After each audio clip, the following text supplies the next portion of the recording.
في درس لو كنت عرفته من بدري كان غير سنين من عمري، وده أول حاجة كان نفسي أسمعها أو أفهمها قبل ما كنت أخد خطوة الجواز. السلام عليكم، أنا نجوى إبراهيم ودي قناتي بيوت عامرة.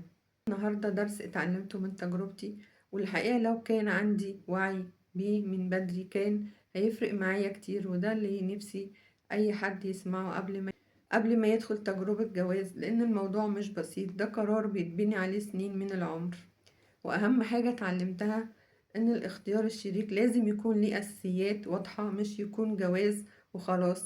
قبل أي خطوة لازم نقيم الشخص كويس، هل في احترام بجد، هل في تفاهم، هل عنده مسؤولية وقادر يشيل معاك الحياة، هل في تقدير. لأن لو الأساس ده مش موجود العمر ممكن يضيع وتلاقي نفسك بتصلحي حاجات من البداية كانت غلط. وده أول درس اتعلمته، يمكن أكتر درس كنت أتمنى أسمعه من بدري، كان هيوفر عليا حاجات كتير وعداني من صعوبات عشتها.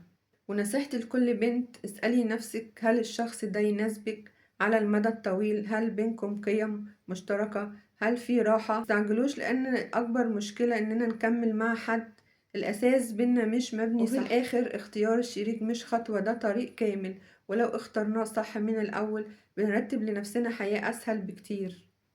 وده كان أول درس من رحلتي وخد من عمري سنين، ويا رب أكون قدرت أوصل لكم المشكلة. ولو حد مر بتجربة زي دي يكتبلي في التعليقات، يمكن نتعلم من بعض. ما تنسوش اللايك والاشتراك وتفعيل الجرس عشان نكمل مع بعض حكاياتنا.